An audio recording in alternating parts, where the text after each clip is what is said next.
داهر عبد القادر دار أفلو waxaad tahay gudoomiye hore xilal kala duwan ayaa dawladii hore ee xukuumadda jaamacadda Masar ka soo qabatay sida ay gudoomiye hore gobolka Mudug in mudana saxaafadda ku soo jirtay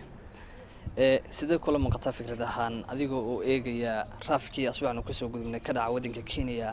ee xariga lagu geysay in ka badan 300 oo ruux dad shacab ah oo isugu jira xildhibaano iyo saraakiil sare oo ka tirsan dawladda dhexe ee Soomaaliya bismillaahir rahmaanir rahiim aragtidayda anigu haddaan ka hadlo Kenya meesha la yiraahdo waxay naga gashay iyo waxay noo gashay waxaan u arkaa inay badan tahay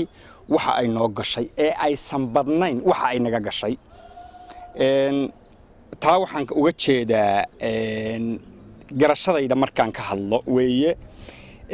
dadka ku dhaqan Nairobi ee Soomaalida ee ay soo dhaweeyeen ee ganacsiga siiyeen ee farihii ka badan ee meel walba jooga dawladda Kenya ayaa siisay facility-ga inta la eg inay dalkoodii camal inay u joogaan dad badan oo Soomaaliya oo qaxootiga xagar dheer iyo dhagaxlay markaan ka tago kun aan qaxooti ahaan ku joogin ba Islii ama Nairobi ama Mombasa jooga dadka Soomaalida way soo dhaweysay tan qabashada markaan u soo noqdo qabashada dawladda Kenya sharci leedahay sharcigeeda iyo nabadgelyadeeda iyo qaanuunkeeda wax ay ku adkaysanayso oo ay iyadu ka taxadarayso xaq bay u leedahay dawladda Kenya in ay qabsato dalka Soomaaliya waxaan dadweynaha Soomaaliyeed xusuusinaya wasiirka arrimaha dibadda ahaa ninkii lahaa madaxweynihii hore ee dawladda federaalka Cabdullaahi Yuusuf Axmed ma soo gali kara dalka waa president iyo wasiir arrimaha dibadda bay kala ahaayeen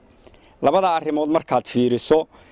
waxaas oo dhan oo dhibaato ay noo keenaya inaga Soomaalida ah oo isku ciyaarnay halka isdhigay xildhibaanadeena la qabto dadkeenni xildhibaanada iyo shicibka la qabanaya anigu waa soo kay hal waxaan saleeyahay dadka Nairobi ku dhaqan dhamaantood ama ganacsataade ama dhalinyarada ama sponsor ha u joogeen ama hab caafimaad ha u joogeen ama xiriirka doonaan ba ha u joogeen waa inay dawladda Kenya waxa ay wanaageedu yahay kala shaqaysaa la shaqeeyaan wixii dulmi ama dhibaato ku hayana ay ka hortagaan iskana qabtaan iyagoo Soomaaliya si aysan loo fidmayn ama loo fadqalalayn intaana ganacsataan oran lahaa aad iyo aad baan ugu mahadinayaa mar labaad iyo saddexaad dawladda Kenya wanaaga ay ummadda Soomaaliyeed iyo mas'uuliyiinteedaba u gashay. Assalaamu calaykum waraxmatullaahi wabarakaatuh.